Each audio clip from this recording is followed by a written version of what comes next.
So this whole Lion's the King of the Jungle thing, yeah, that's a great title, makes for a great Disney movie, but let's be real for a second. This so-called king doesn't even live in jungles, and when your title is geographically inaccurate, maybe the crown starts to slip a little. Elephants do exist after all, but perhaps the title, Warrior of the Savannah, is more fitting, because when it comes to just raw courage and dominance, lions have the resume to back it up. In fact, they've been caught dragging buffalo carcasses around, winning tug-of-war contests against Nile crocodiles, and fending off hyena clans like it's Animal Kingdom GTA. Yeah, they don't mind standing up to the impossible, especially when its whole life is supported by its whole main character energy, even if it means getting humbled. Oh, and speaking of lions getting humbled, today we're putting the lion's reputation to the test. I'm talking about animals that could actually beat a lion in a straight up 1v1. No backups, no Mufasa DLC packs, just the lion versus Mother Nature's nastiest boss fights. And no, I'm not gonna include the tiger for everyone's sake. That's gonna get way too heated. And also, no again, I'm not gonna be discussing elephants here as well, since that's just way too obvious. But anyways, enough of the hype. Let's break down the lion's stats real quick. So how big is the African lion? Well, adult South African males average around the 410 to 430 pound range and stand about 4 feet tall at the shoulder. Yeah, that thing can ruin a zebra's day, but physically, they're the linebackers of the cat world. They're compact, muscular, and built to brawl. In fact, their short, sturdy spine and dense shoulders give them incredible upper body strength, but makes them less agile than other cats like leopards or tigers. In fact, lions surprisingly have a staggered and wide posture like a bulldog, which implies great shoulder and grappling abilities. Oh, and speaking of being different, what about that mane though? Well, to clarify, its primary purpose is actually for mate attraction. It's basically like the Tinder for lions, okay? But yes, its very close second is defense against animals who want to run fades with them. Think of it as very thick facial hair. It can absorb a few scratches and minor bites, but it's not gonna stop horns, tusks, or claw strikes to the jugular. Remember people, lions murk other lions. Oh, and speaking of murking, how do lions fight? Well, lions like to fight like brute force tacticians. They rush in, stay grounded given their top heavy posture, and rely on their raw upper body power to muscle and maul, and finish it off with a prolonged neck bite. In short, they're explosive brawlers built for quick dominance, not long wars. So what does this mean for the animals that can humble the lion? Well, they must either be so endurant and strong they can simply outlast a lion and beat it with power, or they must have a simple one-shot insta-cripple attack. That's the bar. Now let's find out animals that can beat a lion. Oh, and by the way, they're in no particular order, okay? So first up, we have the grizzly bear, aka nature's walking do not disturb sign, and they've got the resume to back that up. These bears have been recorded tossing 700-pound dumpsters like toys, dragging bison through the snow,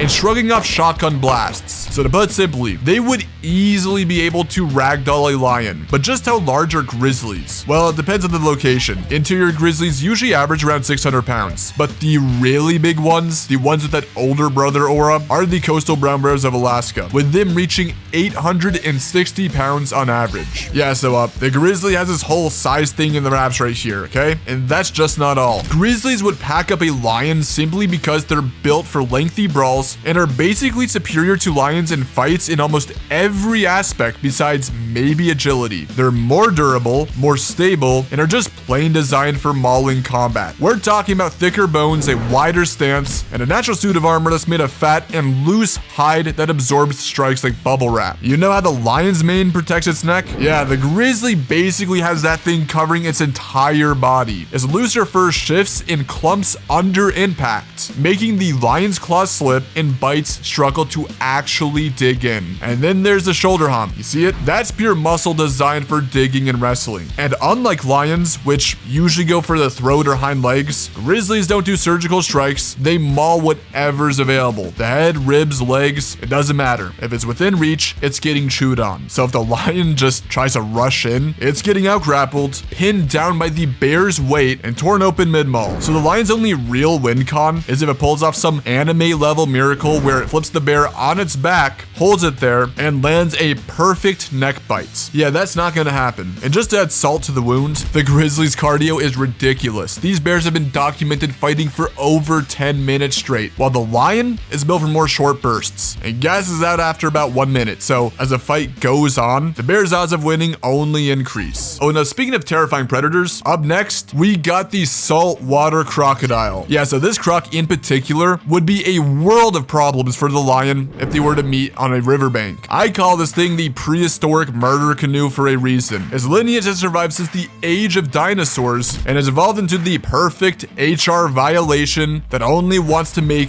you hurt. So first off, let's talk about size, because that's what everyone cares about, right? Salties are the largest crocs on Earth, averaging between 13 to 15 feet in length and weighing around 1,000 pounds. Yeah, so they're a decent bit larger than the Nile crocodiles the lion already faces. And when lions do go against those adult crocs, they often need to bring their pride to back it up. But the salty, it's a way bigger problem. You see, attached to its body are 2.5-foot long jaws, supporting one of the strongest bites in the animal kingdom, 3,700 PSI of pure disrespect. And once it latches on, it's pretty much game over. The salty would do a move called the death roll, which twists a limb violently until it severs. Oh, and pain? Yeah, that emotion got patched out of the crocodilians millions of years ago to form what is called a muted pain response. In fact, there's literally a video of one of them losing a leg and not even caring. Yeah, you try that with a lion and see what happens. Now, I know some of y'all are gonna be like, what about the croc having bad stamina or being sluggish? And to that, I say crocs can actually curve their bodies pretty easily given their anatomy and simply have good explosive lunging power. So given that this is a head-to-head fight on a riverbank, the lion would most likely be caught while getting twisted like a washing machine set to destruction. Basically, the salty is simply too big, explosive, and would probably turn the river into lion stew. But enough of the predators for now. How about we move on to something more natural? Up next, we have the Cape buffalo.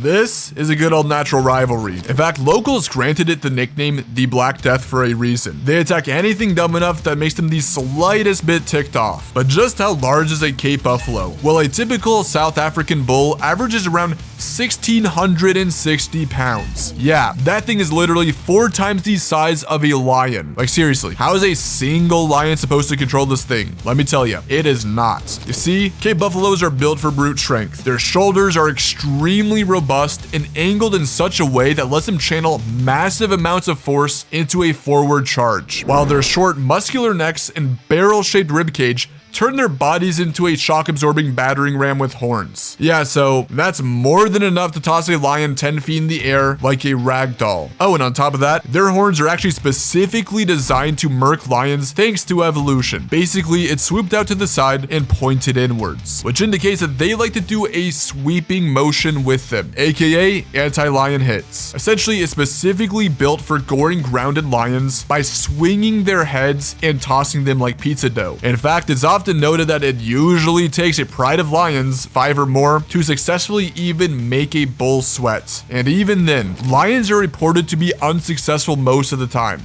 And I'm well aware of those lion glazers out there who say a single lion can solo a 1,600-pound bull, but seriously, use your brain, you delusional Neanderthals. I do admit Lion King was a good movie, but that can't be used as feats. Tell me how a single 400-pound lion is supposed to magically overpower this buffalo while it's jumping around, ramming at it, and literally using its anti-lion horns to gore it. It's not. Every time you see a successful kill, it's usually not a bull, and it's a team effort. To summarize, a solo lion would not want the beef, and if it does, the buffalo will turn the lion into an experiment of centripetal force. And continuing on with this good old natural rivalry, up next, we have the giraffe. Now, I already know a lot of y'all are gonna be like, a giraffe? Seriously?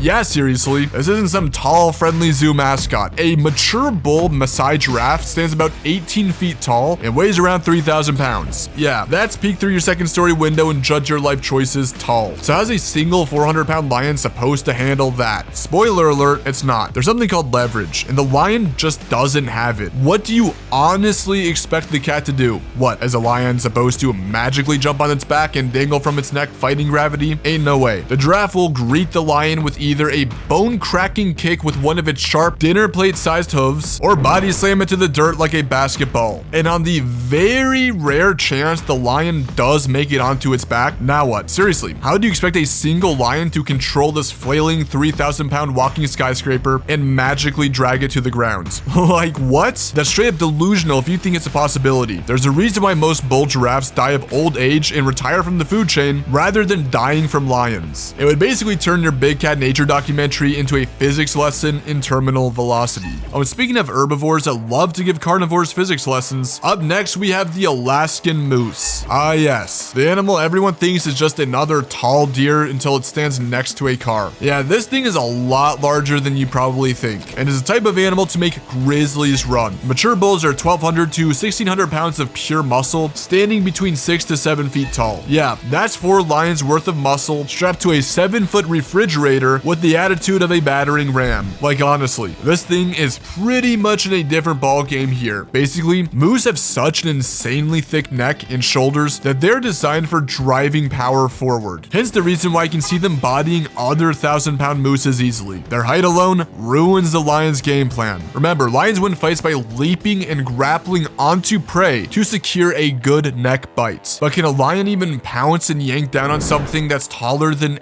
any buffalo or zebra it has seen, and that has a significant weight advantage? The answer is no. The leverage just doesn't exist. The lion would be dangling midair, fighting gravity, while the moose bulldozes forward like it's clearing snow. And y'all keep forgetting the moose can fight back. Those massive antlers and tree trunk legs are made for violence. One good kick or swing from its sharp antlers would turn the lion into abstract art. Oh, and I'm not the power scale moose here, but if grizzly bears literally have no confirmed wins against a bull moose in a head-to-head fight, what makes you think a lion stands any chance? Between the size gap, the leverage problem, and the fact that the moose has cardio for days, the lion would know pain. And just like that, we're down to our last two. But speaking of animals that love to deal pain, next up is the southern elephant seal, aka the rolling mountain with the personality of a landslide. So this thing is so extremely out of the lion's weight range that it could very possibly just sit there and win the fight without even moving. Bulls weigh anywhere between 3,300 pounds on the low end to an absolutely absurd 8,200 pounds. Yeah, that's anywhere between 8 to 20 lions in size, aka the entire pride. Seriously, the lion stands zero chance. And aside from its very, very thick skin, which is able to survive duels with other multi-ton seals, people underestimate just how insane their bite is. I mean, have you seen how big its skull is? It makes a grizzlies look like a toy. So their bite would definitely cripple the lion, no doubt. But I mean, if its bite just doesn't get it, well, the bull elephant seal regularly slams into each other like wrecking balls. And it ain't gonna be stopped once it's in motion. It's really not out of the possibility for the seal to literally just belly flop and turn the lion into a rug. The lion couldn't really do any meaningful damage to the rolling mountain of screaming muscle. It either gets turned into a pancake or just bitten into past tense. And just like that, we're on to our last one. But here are some honorable mentions I'll be putting up on screen. These are animals I still think can beat a lion, but I just didn't have time to cover them in the video. Anyways, we're ending it off again with another sorta natural rivalry, except this one is completely one-sided. The last one is the white rhino. Yeah, this thing could serve you a lion kebab with no problem. These beasts clock in anywhere between 4,500 to 5,000 pounds, which means they outweigh the lion by 12 times. And yeah, they've got a highlight reel full of absurd feats such as tossing over SUVs, carrying buffaloes on their snout like props, and sending warthogs on a surprise flight. Yeah, this is an insurance claim waiting to happen. Not only is the rhino a living tank with 2-inch thick skin covering its entire body, but they also have the perfect physique for being a bulldozer. I'm talking about the type of shoulder and neck strength that would make